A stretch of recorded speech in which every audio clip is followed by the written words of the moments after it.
Okay. Assalamu alaikum wa rahmatullahi wa jami'an, everyone. Thank you for joining us today as we continue these series of webinars that are aimed at raising awareness, educating, and adding value to the community of human resources, talent management, and learning and development professionals that we serve.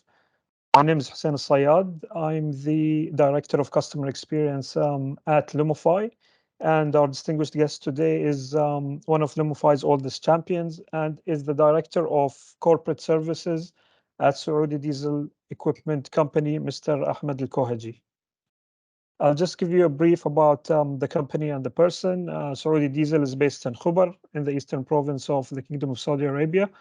It was established in 1978 with a local manufacturing facility to design, develop, and produce its own branded generators, but has since expanded its portfolio to include construction equipment, lifting and concrete equipment, parts and attachments, and equipment rentals.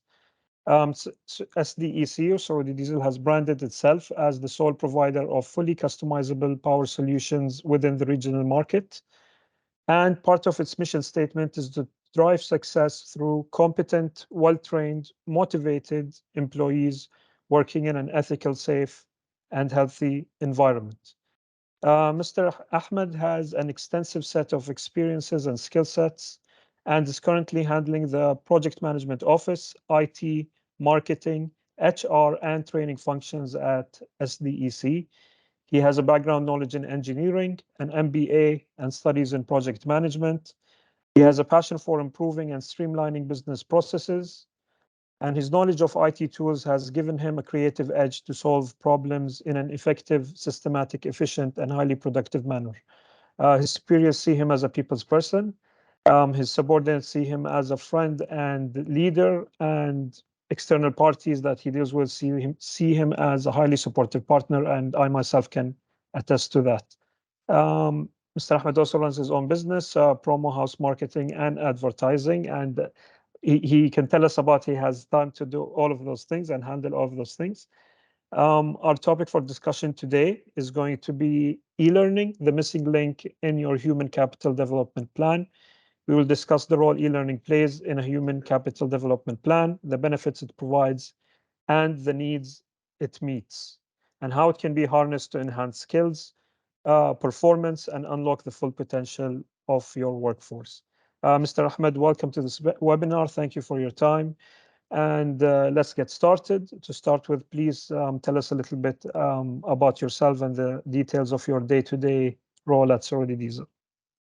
Thank you very much for having me here. Thanks to Lumify. Thank you, Hussein. I think you've read my whole bio, so you didn't leave me much to say about myself. But so basically, I am right now in Khubar, Saudi Arabia. I do live in Bahrain, but I commute to Saudi every day since the last 19 years, actually. So I've been employed in Saudi Diesel since 2004. And I started with IT, and then I went to PMO, and then I went to marketing and training, HR.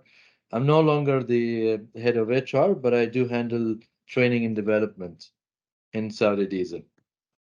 And as Hussein mentioned, we are a manufacturer of power diesel generators, and we are a dealer for many equipment. So we deal with heavy equipment. It may sound boring to you, but that's what you need to make your infrastructure, and that's what you need to make the houses that you live in and the buildings that you work in. So yes, this is Great, great. Yes, it's definitely one of those vital industries that you work in.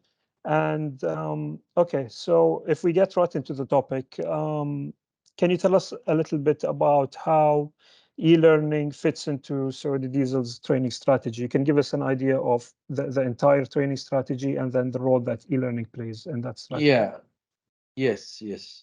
Um, uh, Let me tell you how a bit of history actually. Saudi Diesel really cares about training and development, which sets us, I mean, which differentiates us from our competitors and other companies.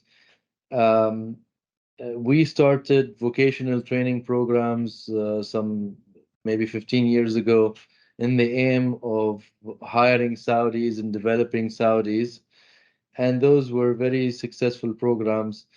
Also, we had lots of trainings by our suppliers, very isolated trainings by each supplier. So, since we represent many brands, international brands, each one of them offered trainings.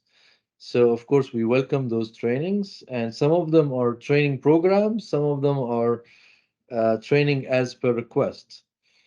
We also had many different isolated initiatives by different departments where they request for training, and of course, management will, approve those trainings.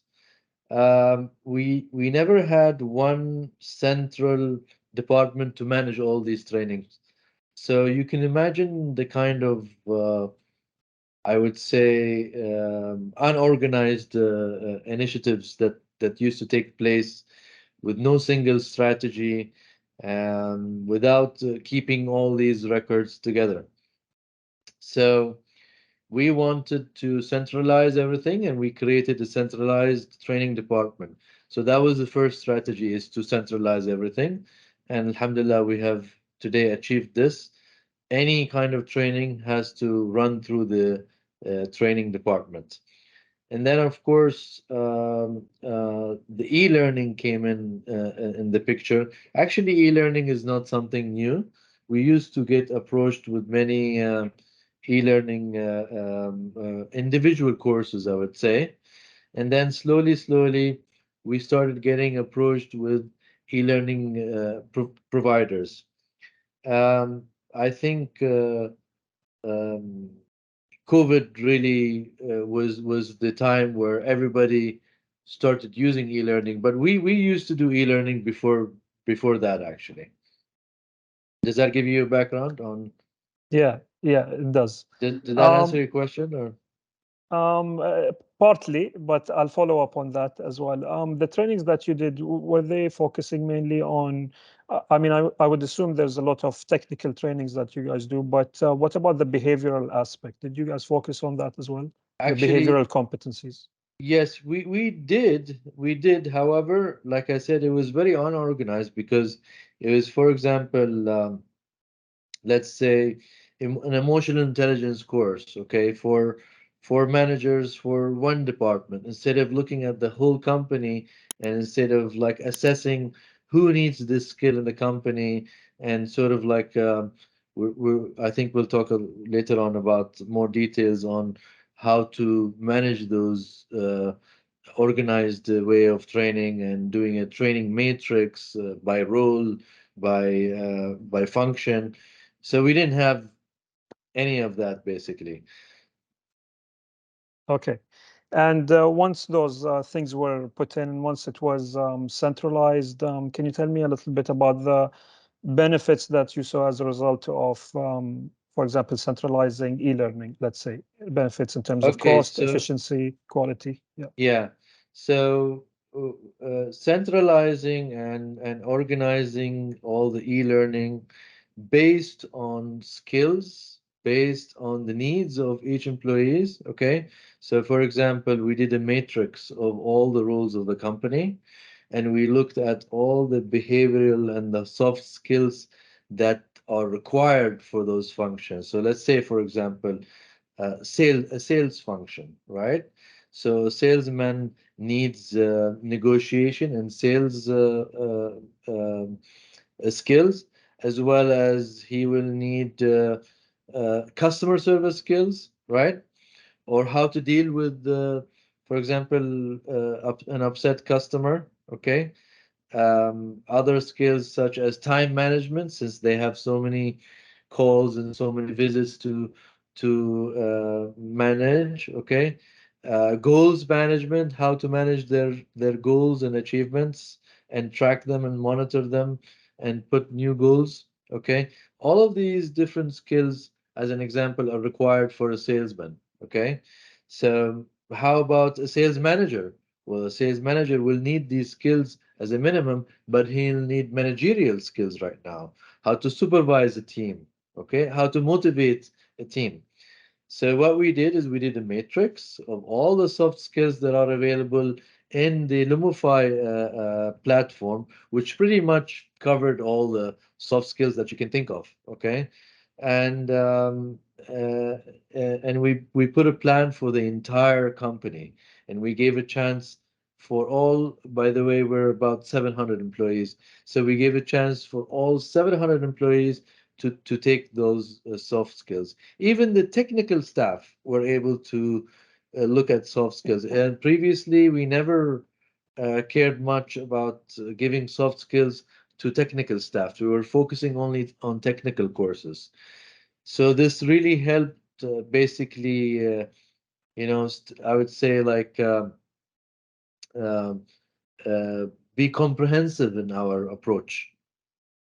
That Right. that's the first thing that I would say it helped. The second thing I would like to mention is the amount of time we used to take to organize these courses. Uh, I mean, if there's any course more than 20 or 30 people, it was almost a nightmare to make sure that everybody gets on there in time, to make sure that everybody actually subscribe for this course and attend it, and all the forms and everything that you have to prepare, all the paperwork, all the records, all of this was manual. So with the e-learning, you don't have that aspect. Everything is automated. Even the satisfaction forms are automated. Even the tests are automated. I can track and see who went in, who didn't. Automated reminders goes to everybody.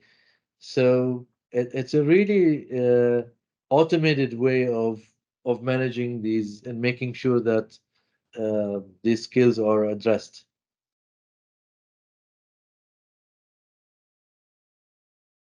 All right, great. So you touched on a number of things there that I think are important to us and would be important to the listeners here as well. Is first of all, it's the competency-based approach, looking at things from the requirements related to a particular job role in terms of competencies, whether technical or behavioral, and then going from there to have a look at how the individual employee is doing on all of those competencies, and then, for example, based on their performance or based on assessments and things like that, highlighting the content that can be assigned to them to address any gaps that may exist.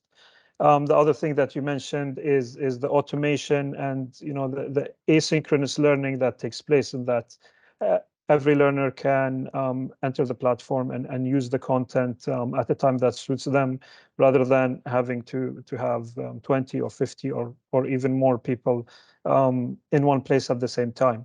So I think those are all important factors. When you look as a person who has background knowledge of IT solutions and things like that and software, when you look at e-learning solution, let's say, um, are there certain features that are a must to have? What do you look for? Um, well, first of all, definitely your e-learning solution has to be on the cloud. I discourage any like on-premise software that is installed, because the on cloud is accessible from anywhere. Okay. The second thing I would look in is the type of courses that are available there. Are they comprehensive? Are they covering everything, all areas that we need? Okay. How stable is that system? How fast is it? How responsive is it to a mobile versus a desktop versus a tablet? Because I've seen so many good e-learning platforms. However, if they miss this ability to be dynamic to a mobile, then not everybody has a PC, for example.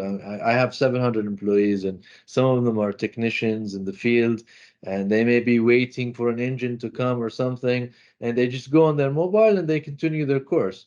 So that's mobility is basically very important. And also the ability to put tests like pre and post tests is something I've worked with Lumify to do like customized tests for Saudi Diesel to ensure that the learning is delivered. Also having a mix of media, so it's not just slide and text and a voice talking and you're listening to it. You need a mixture of media. So you need some videos, some maybe interactive screens where you need to answer questions and engage with the student, because it could get very boring and you could be sleeping and not looking at the course even. So I think these things matter, as well as having a clear dashboard to look at everybody's performance, the progress of each student, where did he reach in his path. Um, Also, I really appreciate those automated reminders because I get a weekly reminder. And that was one of the reasons I finished my course. I get a weekly reminder of all of the pending things I have. And at the end, I don't want these weekly reminders. I don't want to see them. So I ended up finishing the courses. So those are some of the things that I really think that any e-learning platforms should have. I'll add one more thing, is the ability to upload your own courses or you design your own courses, because each company has its own unique competencies that may not be available on e-learning platforms. Okay, so for example, I have very technical courses related to some of the uh, um, let's say Daewoo trucks that I have. And now I wouldn't expect you to have anything on that, but I would expect you to be able to upload my courses and make them available for my employees. Yes, great. That's fantastic. As you said, covering technical competencies would be almost impossible to do, beforehand, because each company, based on their industry, based on their stage, would have very specific and niche technical competencies. But as you said, having the ability to have that content in there, in addition to also having the ability to create that content on the platform. So through things like, for example, Lumify's authoring tool, you can also create the content. You can create the interactive content directly on the platform, and have it there for your users. It's your content. So I think a lot of good points there. Um, just one thing that caught my attention in relation to having the data on the cloud. Um, I think some clients, for example, in the kingdom these days, have privacy concerns when it's related to having content on the cloud. Would you have any advice on how to address those concerns? Well, I mean, first of all, you have to have a very clear NDA with your supplier. So I'll make sure that when I sign, for example, if I sign with Lumify, I actually made sure that they will not share this information with anyone else. I also need to ensure that they are residing on secured servers. So, so if somebody tells me I have my own servers, the data is on our own servers, and they're proud of it, I don't like that actually. I'd trust a Microsoft server or an Amazon server or a Google server, but I wouldn't trust any other servers. So I think, I mean, we don't have like big secrets or anything. We're a technical company here. However, we do have concerns that our own materials should not be shared, for example, with competitors, for example. Of course. So so you have to work with a trusted partner. And also, since you brought this subject, if it's a local partner, that means you're more protected, because if something happens, you can take them to the law. Okay. Versus if you deal with a company outside and you don't know them much, how can you ensure that they will adhere to your privacy terms. Right. And the laws that govern your privacy and things like that might not even apply to them. They might not even apply. Yeah. So Yeah, definitely. Okay. So now let's say you found this e-learning solution. It has all of the features that you're looking for.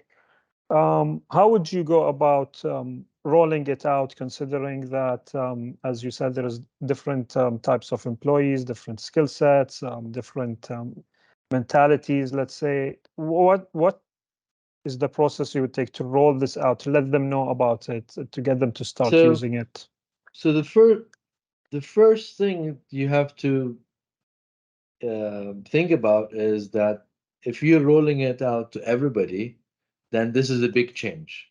Okay. And if it's a big change, that means you have to manage the change right now, right?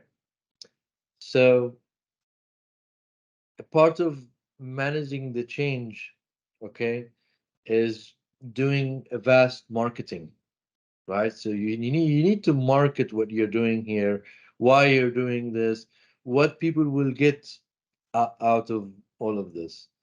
And then you need like very clear communication channels. So for example, we have created a video and we have sent it to everybody.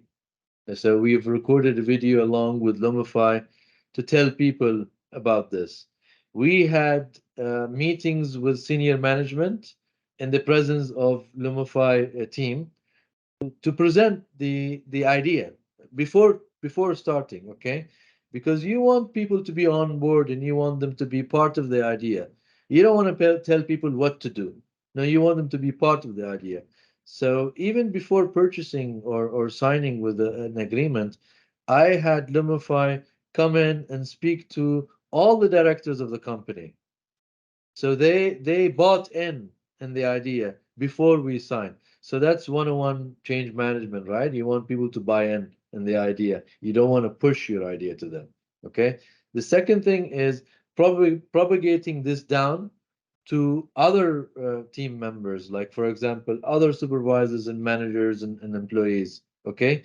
So we had different internal seminars for different departments similar to this main one that we did with senior management. Okay. Then once we rolled it, we marketed it. So we had posters all over the company, actually. We created those posters saying that e-learning has started and putting the main link that they need to log in and putting the dates because this was a limited time offer actually when we first started. So it had an expiry date, the subscription. So I had to tell everybody, okay, you can start now and you have until then. And even that was not enough actually. And we looked at when we were looking at the engagement, we were not very happy. So along the way, we created other communication channels, I would say. Okay. One of the communication channels was MS Teams. We created an MS Team channel, okay, to allow anybody to ask any question. And we actually gave access to one of the Lumify team, and he was on board with us answering our employees' questions. Some people may have some login issues. Some people may have some, you know, they have a hard way to navigate, even though we've provided like user guides and everything. They have a hard way to navigate, or somebody maybe has a technical issue that his course doesn't work, or maybe his PC. So all of these were addressed immediately, and the fact that we had a channel, other people got more were motivated actually to use the system because they can see engagement, they can see their colleagues using the system. So last but not least, we thought of creating like a prize to to motivate people. So we put some criteria, and we've announced a prize award, and that actually helped a lot of people to compete, you know, and it helped the engagement and the with the e-learning. I hope I answered your question. Yes, definitely. You've touched on a lot of points there. I think that the role, I mean, you might have answered more than one question, one of my questions at the same time. But one of the things that I wanted to touch upon is the role of recognition and rewards, and how that what's the efficacy of something like that in terms of motivating the user. So you did kind of answer that partly, but is there anything else you would like to say about that? I mean, Yeah, I yeah, mean, you also need to link it to your like the normal performance appraisal, I would say. So we did link as well the training to the performance appraisal. So of course it's the students' responsibility to attend those courses and complete them on time and within the passing score. And it's also the job of the managers to ensure that their employees are on the platform and they are completing their learning path. So that as well is part of the appraisal of the manager or the supervisors. So that's another aspect that I think it should affect your performance appraisal, which in terms affects your maybe merit or salary or something. So it's a motivator, basically. right, right. Yeah. And that's related to, I think there's a very important rule here, is that it's don't set it and forget it. I think there's a conception that once you get a solution like this or other similar solutions, that once it's implemented, then it will Oh kind of no, no, no, operate and no. run on its own I and solve all of your problems. honestly, I would say something, not to scare you guys off, but the works, the majority of the work is after installing the such softwares, and then after using those softwares, there's a lot of work to be done. Do not underestimate the work that needs to be done when you employ such a platform. I mean, if you want to utilize it properly, right? If you want to make sure that people are engaging and you want to utilize it properly, there is a lot of work that has to be done. Continuous monitoring. Um, I mean, we had a scheduled meetings, for example, with Lumify, monthly scheduled meetings, just to talk about how is the engagement and brainstorm ideas on how to engage people more and more into this. Right. Um, would you say that Saudi Diesel has a learning culture in place now? Is that something that you guys have, or is it something you're working on? Or Yes, I mean, we've already had a learning culture, but like I said, it wasn't organized and wasn't all across the board. Okay.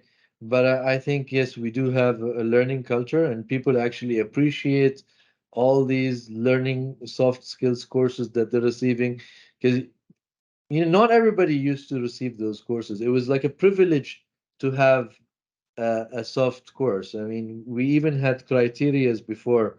Okay, you have to complete so many years so you can start taking courses. Now everybody, the new guy who joins the company can take any of these courses. Actually, they're assigned the same training path as the other employees, in addition to their new trainings that they need to do. So, yeah. right.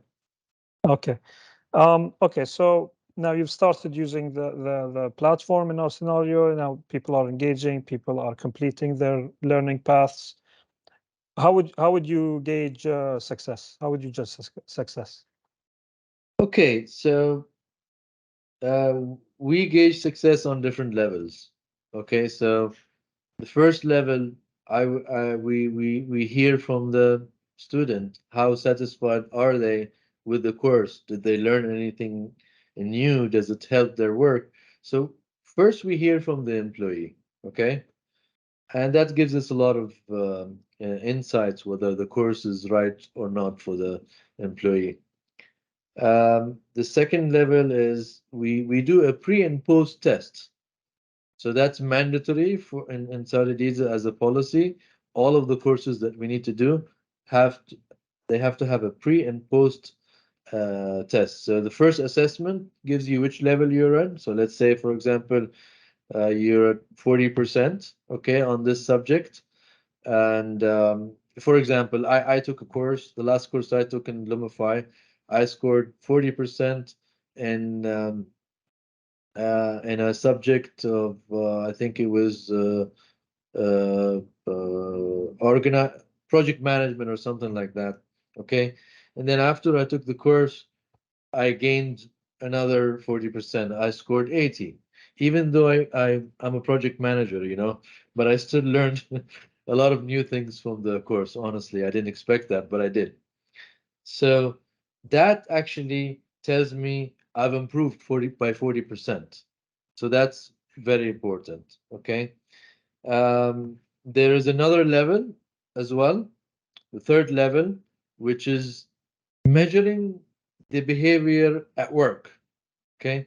Honestly speaking, we have not reached this level yet. We just started issuing like questionnaires and things like that to go out and measure what's happening on the ground.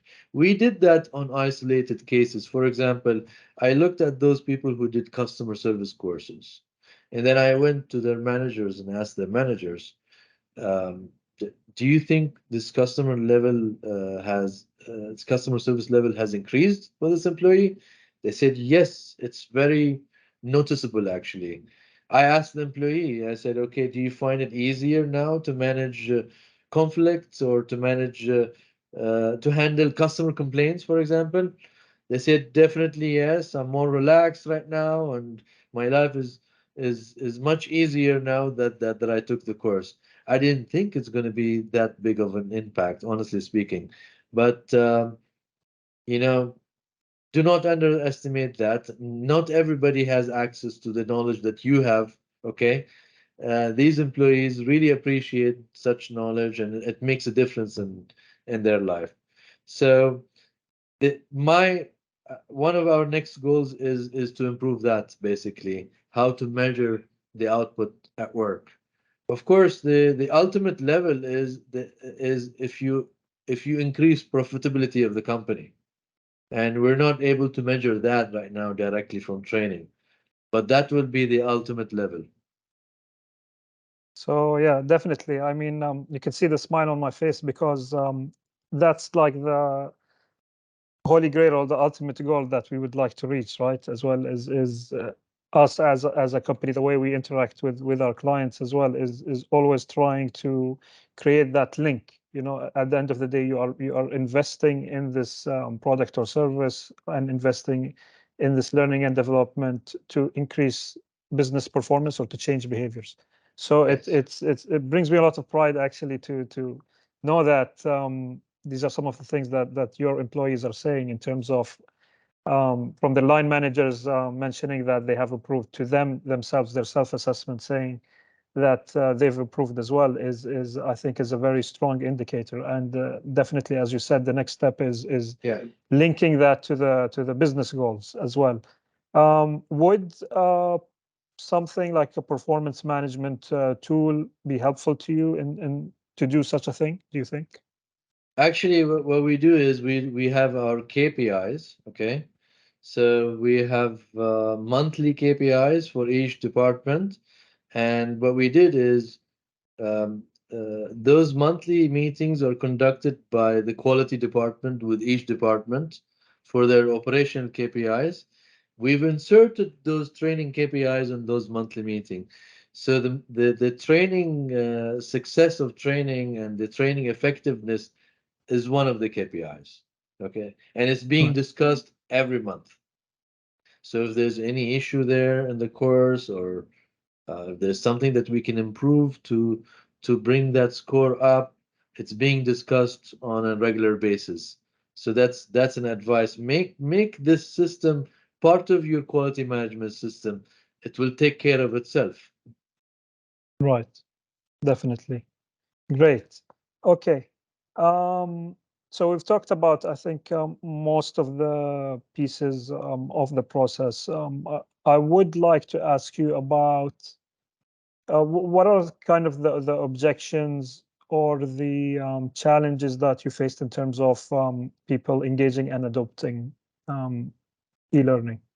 What are some of the reasons that people give, for example, for not being able to use it to a Uh, level that is expected? sure. So many excuses. I didn't want to use the word excuses, but uh, what are the reasons? First of all, let's take my own excuse for not finishing my e-learning courses on time, Okay. is I'm busy. Yeah. That's the first thing, right? Yeah, I'm busy. Right. We're all busy, we are all busy, but we can make some time, especially if it's e-learning. You have no excuse, right? Because you can do it anytime, you can do it from home, you can do it in the weekend. And as a matter of fact, the most good time, the best time for me was when I was on the treadmill doing my exercise and putting my laptop and speakers, and listening to the course. That was the best time for me. Okay, so That's everyone two has two birds with one stone. yes, yeah, and everyone has their comfort time or place to do it. So there's no excuse basically, but people will still give you that excuse. I'm busy. So a lot of people gave an excuse. Well, I don't have a PC even. I have some technicians, from that are not very use just the phone. And for that, we did facilitate we did provide loaner tablets. Okay, Right. so we had a budget set by management, and we bought maybe I think 50 devices. And so listen, no excuse. Now you have a device. Okay. That's fantastic. Yes, and other excuses were, the course is too long.